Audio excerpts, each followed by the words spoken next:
What is the right time for investing and what is the right age for investing. मुझे लगता है आप सबको इसका आंसर पता होगा, तो प्लीज इसका आंसर कमेंट सेक्शन में दीजिए। What is saving? Saving money is very important skill, हम सबको आनी चाहिए, हम सबको बस पैसा बचाना चाहिए, लेकिन उस पैसे को सेविंग अकाउंट में रखना वो थोड़ा सा गलत है। क्यों? क्योंकि सेविंग अकाउंट में जो हमको इंटरेस्ट मिल रहा है वो कितना मिल रहा है? 3 से 4% का। और हमारे जो इंडिया में महंगाई है, इन्फ्लेशन है, वो हर साल 6 से 7% इंक्रीज हो रही है। तो इस हिसाब से देखा जाए तो आपका अकाउंट में पड़ा हुआ पैसा हर साल 2% कम हो रहा है, उसकी वैल्यू 2% कम हो रही है। तो अभी आप पैसा कमाते हैं, मेहनत से कमाते हैं, तो आपको चाहिए उस पैसे की वैल्यू को बढ़ाया जाए। तो अब जो आपके अकाउंट में पैसा पड़ा हुआ है उसकी वैल्यू को कैसे बढ़ाया जाए? तो यहाँ पे पॉइंट आता है investing. So what is investing? Investing वो होती है जहां पे आप अपने पैसे को इन्वेस्ट करते हैं कहीं अच्छी इन्वेस्टमेंट में, और वहां आपका पैसा ग्रो करता है, आपको पैसिव इनकम प्रोवाइड करता है बिना कुछ आपके किए, बिना एक्टिवली उसमें इन्वॉल्व हुए।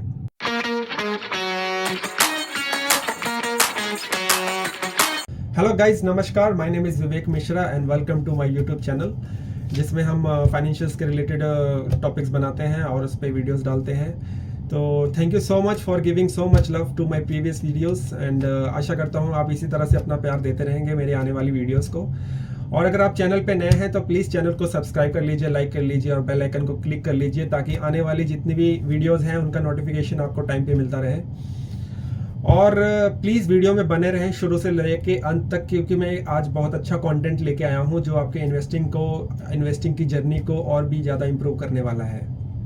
तो चलिए वीडियो स्टार्ट करते हैं। तो हम बात करने जा रहे हैं इन्वेस्टिंग की, कि जो हम पैसा अपने सेविंग अकाउंट में बचा के रखते हैं कि उसको किस तरह से इन्वेस्ट किया जाए ताकि हम उसकी वैल्यू को बढ़ाएं और इन्फ्लेशन को बीट करें। तो यहाँ पे हम इन्वेस्टिंग को समझते हैं। इन्वेस्टिंग दो प्रकार की होती है, लॉन्ग टर्म इन्वेस्टिंग और शॉर्ट टर्म इन्वेस्टिंग। तो शॉर्ट टर्म इन्वेस्टिंग को हम समझेंगे कि शॉर्ट टर्म इन्वेस्टिंग क्या होती है। शॉर्ट टर्म इन्वेस्टिंग मीन्स कि आपके पास कुछ पैसा पड़ा हुआ है, आपने उसको इन्वेस्ट करना है शॉर्ट टर्म के लिए, 3 साल के लिए, 5 साल के लिए, 6 साल के, जैसे हम एफडीज में इन्वेस्ट करते हैं, आरडीज में इन्वेस्ट करते हैं, मिनिमम 1 साल के लिए भी इन्वेस्ट होता है उसमें। तो उसमें आपकी इन्वेस्टिंग शॉर्ट टर्म के लिए होती है। इसमें आपके पैसे रिटर्न्स भी कम रहती हैं। और दूसरा टाइप आता है long term investing. Long term investment में आपको रिटर्न्स ज़्यादा मिलते हैं, क्योंकि आप उसको ग्रो करने के लिए ज़्यादा से ज़्यादा टाइम देते हैं। आप सबको पता है, जैसे हम कोई पेड़ को बड़ा करेंगे, अगर उसको हम शॉर्ट टाइम के लिए उसका केयर करेंगे और उसके बाद हम उसका केयर करना छोड़ देंगे तो वो पेड़ शायद ज़्यादा बड़ा ना हो पाए। लेकिन अगर किसी पेड़ को हम बड़ा कर रहे हैं, उसको रेगुलरली सालों तक पानी दे रहे हैं, खाद दे रहे हैं, तो वो एक अच्छा पेड़ निकलेगा और आपको बहुत सारे रिटर्न्स देगा। उसी तरह से अगर हम पैसे को लॉन्ग टर्म के लिए इन्वेस्ट करते हैं तो वहाँ पे कंपाउंडिंग भी काम करता है। कंपाउंडिंग का मैजिक समझना बहुत इंपॉर्टेंट है, बिकॉज आप सब ने कंपाउंडिंग पढ़ी होगी अपने स्कूल में। तो कंपाउंडिंग का मैजिक इतना अच्छा है कि आपके पैसे को मल्टी मतलब 10 गुना, 20 गुना, 100 गुना भी कर सकता है। तो यहाँ पे हम कंटिन्यू करेंगे। So what is the right time for investing and what is the right age for investing? So there is no age for investing. Start investing as early as possible. जितना जल्दी हो सके आप इन्वेस्टिंग स्टार्ट कीजिए, क्योंकि अगर आप long term investment बनना चाहते हैं जहाँ पे आप ज़्यादा रिटर्न्स लेने चाहते हैं, तो आप जितना यंग रहेंगे, जितने यंग एज में अपनी इन्वेस्टमेंट करना स्टार्ट करेंगे, उतनी ज़्यादा अपने इन्वेस्टमेंट पे रिटर्न्स ले पाएंगे। क्योंकि फॉर एग्जांपल आप 20 साल के हैं, 20 साल से आपने इन्वेस्टमेंट करनी शुरू की, तो आप 20 साल तक, 30 साल तक इन्वेस्टमेंट कर सकते हैं, और आप किस तरह से उस पैसे को ग्रो कर सकते हैं आपको कोई आइडिया भी नहीं है। और बहुत सारे लोग सोचते हैं कि इन्वेस्टमेंट कुछ बड़ा खेल है। ऐसा कुछ नहीं है, इसके लिए बहुत पैसा चाहिए, ऐसा कुछ भी नहीं है। आपको इन्वेस्टमेंट स्टार्ट करना है तो आप छोटे अमाउंट से भी इन्वेस्टमेंट स्टार्ट कर सकते हैं। ऐसे बहुत सारे अच्छे प्लेटफॉर्म्स हैं जहां पे आप अपने पैसों को ग्रो कर सकते हैं, मल्टीप्लाई कर सकते हैं। मैं आपको बताने जा रहा हूं कि अपने पैसों को इन्वेस्ट कहाँ करें। तो अपने पैसों को इन्वेस्ट करने के लिए सबसे अच्छा, और जहां पे अपने अर्ली एज में आप ज़्यादा रिटर्न्स ले सकते हैं, वो प्लेटफॉर्म है index funds, mutual funds and ETFs. अगर आप यहाँ पे लॉन्ग टर्म के लिए इन्वेस्टेड रहते हैं और किसी अच्छे इंडेक्स फंड में, तो ये आपको डेफिनेटली मल्टी बैगर रिटर्न्स दे सकते हैं। तो इंडेक्स फंड होता है क्या? स्टॉक मार्केट इंडेक्स फंड में कुछ बहुत अच्छा परफॉर्म कर रही होती हैं, 40 से 50 कंपनीज इस इंडेक्स फंड में होती हैं। तो अगर आप इस फंड के स्टॉक्स खरीदते हैं, तो अगर इसमें आप 5,000 इन्वेस्ट करते हैं या कितनी भी अमाउंट, मिनिमम से मिनिमम अमाउंट 500 रुपये भी आप इन्वेस्ट कर सकते हैं। तो अगर आप इसमें जो भी अमाउंट इन्वेस्ट करते हैं वो आपका किसी एक कंपनी में इन्वेस्ट नहीं होता है, उन 50 कंपनीज में इन्वेस्ट होता है, और वो 50 कंपनीज बहुत ही अच्छा परफॉर्म कर रही होती हैं, इसीलिए वो उनको इन इंडेक्स फंड के लिस्ट में रखा जाता है।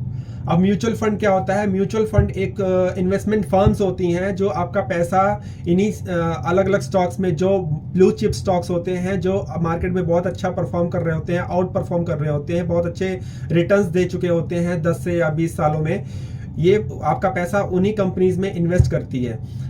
अब यहाँ पे फायदा ये होता है कि आप इसमें अगर कितनी भी अमाउंट इन्वेस्ट कर रहे हैं, चाहे 500 कर रहे हैं, 1000 कर रहे हैं, 1200, जो भी अमाउंट इसमें आप इन्वेस्ट कर रहे हैं, वो आपके किसी एक कंपनी में इसमें इन्वेस्ट नहीं हो रहा है, वो आपके कम से कम 50 कंपनीज में इन्वेस्ट हो रहा है। तो इसमें अगर मार्केट अप डाउन भी होती है तो आपके इन्वेस्टमेंट पे उतना इफेक्ट नहीं पड़ता है, और ऑन एन एवरेज आपको ये 12 से 15% का रिटर्न दे सकते हैं। तो आइए हम समझते हैं कि अभी जो आप इन्वेस्टमेंट कर रहे हैं उसके ऊपर कंपाउंडिंग कैसे काम करती है, कंपाउंडिंग की पावर क्या है, और अर्ली एज में अगर हम अपना इन्वेस्टमेंट स्टार्ट करते हैं तो कंपाउंडिंग किस तरह से वर्क करता है और हमको मल्टी बैगर रिटर्न्स दे सकता है। तो चलिए दोस्तों, कंपाउंडिंग की पावर को और अर्ली एज में इन्वेस्टमेंट स्टार्ट करने के फायदे को आप एक SIP कैलकुलेटर से समझ सकते हैं। यहाँ पे हमने ग्रो का SIP कैलकुलेटर ओपन किया हुआ है। तो यहाँ पे आप देख सकते हैं कि इस कैलकुलेटर में क्या क्या यहाँ पे मेंशन है। यहाँ पे सबसे पहले दिया हुआ है लमसम SIP। तो किसी भी इंडेक्स फंड और म्यूचुअल फंड में इन्वेस्ट करने के दो ऑप्शंस होते हैं, एक लमसम होता है और एक SIP होता है। तो लमसम के बारे में बताना चाहूंगा। लमसम मीन्स कि आपके पास एक सेव्ड अमाउंट पड़ा हुआ है, 10,000 का, 15,000 का, 20,000 का, जो भी हो सकता है।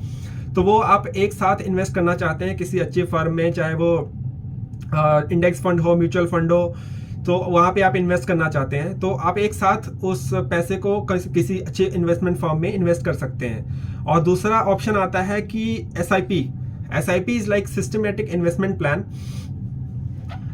तो SIP आपको ऑप्शन देता है कि आप हर महीने अपने सैलरी में से या इनकम में से एक छोटा छोटा अमाउंट निकाल के आप उसको इन्वेस्ट कर सकते हैं। तो इसमें हम समझने जा रहे हैं कि किस तरह से हम SIP कैलकुलेटर को कैलकुलेट करके अपनी रिटर्न्स को देख सकते हैं कि अगर आप एक फिक्स्ड अमाउंट हर महीने इन्वेस्ट करते हैं जिसपे हम आपको एक एवरेज रेट ऑफ रिटर्न मिल रहा है और कुछ ईयर्स के लिए आप उसमें इन्वेस्टेड रहते हैं, तो किस तरह से आपकी वैल्यू मल्टीप्लाई होती है। और यहाँ पे आपको दिखाया जाएगा कि किस तरह से कंपाउंडिंग आपकी इन्वेस्टमेंट को मल्टी बैगर्स में कन्वर्ट करती है।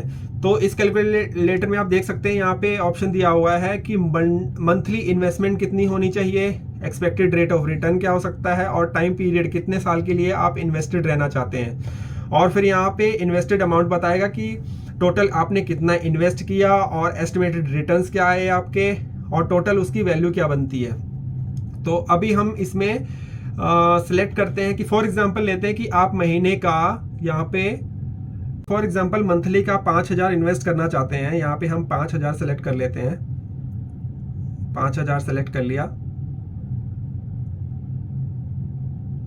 और जो आप इंडेक्स फंड या म्यूचुअल फंड या ETF में इन्वेस्ट करते हैं तो उसमें ऑन एन एवरेज 10 सालों में 12 से लेके 15% तक का इंटरेस्ट मिल जाता है अगर आप लॉन्ग टर्म के लिए इन्वेस्टेड रहते हैं। तो यहाँ पे हम मिनिमम इंटरेस्ट लेके चलते हैं। फॉर एग्जांपल 12% सेलेक्ट कर लेते हैं आप स्क्रीन में। यहाँ पे हमने 12% सेलेक्ट कर लिया है। और आप फॉर एग्जांपल 20 साल के हैं और आपने 10 साल के लिए इस इन्वेस्टमेंट को कंटिन्यू रखना है। तो यहाँ पे आप देख सकते हैं कि किस तरह से आपकी इन्वेस्टेड अमाउंट यहाँ पे शो हो रही है, 6 लाख रुपए, और एस्टिमेटेड रिटर्न्स जो इस पे मिले हैं वो 5,61,695 रुपए मिले हैं। और टोटल वैल्यू आपकी 10 सालों के बाद कितनी हो जा रही है, 11,61,695। ऑलमोस्ट आपका पैसा 10 सालों में डबल हो रहा है। इसी तरह से और भी एग्जांपल्स लेते हैं। जैसे आप इसमें महीने का फॉर एग्जांपल 10,000 इन्वेस्ट करना चाहते हैं। 10,000 इन्वेस्ट करना चाहते हैं और इंटरेस्ट हम इतने ही लेते हैं, 12% का मिनिमम इंटरेस्ट लेते हैं। तो अभी आप यहाँ पे मैजिक देखिए कि किस तरह से सब कुछ चेंज हो जाता है। इन्वेस्टेड अमाउंट 12 लाख रुपए, एस्टिमेटेड रिटर्न्स 11,23,391 रुपए बन गए और टोटल वैल्यू आपकी 23,23,391 रुपए हो गई। यहाँ पे अभी ऑलमोस्ट डबल हो गई आपकी इन्वेस्टमेंट 10 साल में। अभी आप 30 साल के हैं, 30 साल के टाइम में आपको इतना रिटर्न मिल गया आपके 12 लाख के इन्वेस्टमेंट अमाउंट पे। तो अभी आप चाहते हैं कि मैं इसको 10 साल और कंटिन्यू करना चाहता हूं, तो यहाँ पे अगर हम टाइम पीरियड बढ़ाते हैं 20 ईयर्स के लिए, तो फिर से आपको एक मैजिक देखने को मिलेगा जिसको हम कंपाउंडिंग का मैजिक बोलते हैं। तो यहाँ पे आप देखिए, यहाँ पे आपकी इन्वेस्टेड अमाउंट कितनी बन चुकी है, 24 लाख रुपए, और एस्टिमेटेड रिटर्न्स कितने मिले हैं 24 लाख के ऊपर, वो मिले हैं 75,91,479 रुपए। और इसकी वैल्यू, टोटल वैल्यू कितनी बन रही है, यहाँ पे आप देख सकते हैं 99,91,479 रुपए। अभी आपने देखा यहाँ पे कंपाउंडिंग किस तरह से आपके पैसे को डबल कर रहा है, मल्टीप्लाई कर रहा है। तो अभी आप 40 साल के हो गए और 40 साल की एज में आपको 1 करोड़ रुपए का रिटर्न मिल चुका है। अभी आप चाहते हैं कि मैं इसमें 10 साल के लिए और इन्वेस्टेड रहना चाहता हूँ। उसके बाद आप देखिए यहाँ पे क्या चेंजेस आते हैं।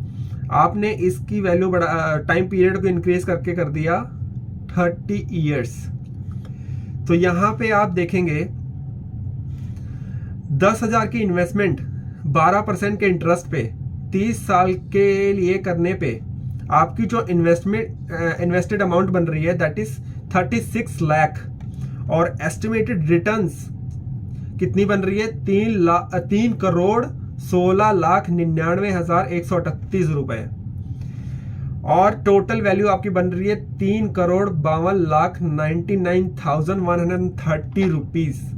मतलब आपको 10,000 रुपए जो आप मंथली इन्वेस्ट कर रहे हैं, आपने 30 सालों तक इसी को कंटिन्यू रखा तो आपकी इन्वेस्टमेंट कितनी हो गई, 4 करोड़ रुपए, ऑलमोस्ट 3.5 करोड़ रुपए आप बोल सकते हैं। तो आपने 36 लाख रुपए को 30 सालों में उसको मल्टीप्लाई करके 3.5 करोड़ के आसपास कर दिया। तो यहाँ पे आपने देखा किस तरह से कंपाउंडिंग वर्क करती है।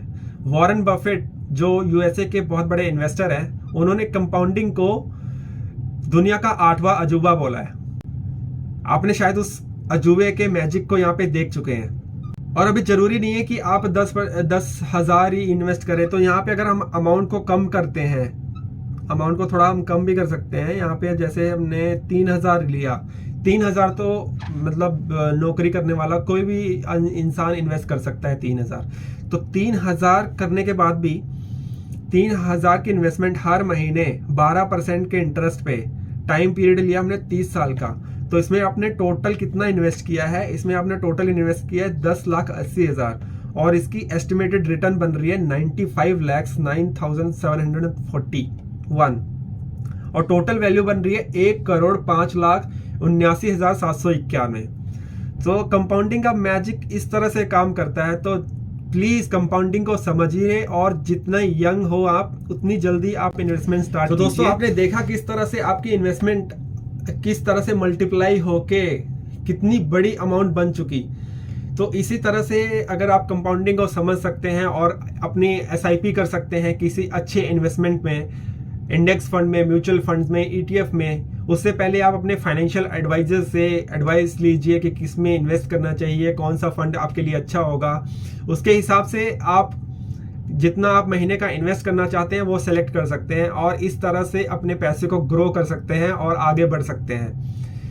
तो मैं यही पूरी कोशिश करता रहता हूं कि आपको अच्छा सा कंटेंट प्रोवाइड कराया जाए, ताकि आपकी लाइफ में चेंजेस आए और आप कुछ सीखें और पैसे की वैल्यू को बढ़ाना सीखें, और अपने लाइफ को और भी ज़्यादा इम्पोर्टेंट बनाएं, और अपने लाइफ में गोल सेट करें ताकि आप उस गोल को अचीव कर पाएं, और उस गोल को सेट करने के बाद उस गोल के लिए काम करना शुरू करें।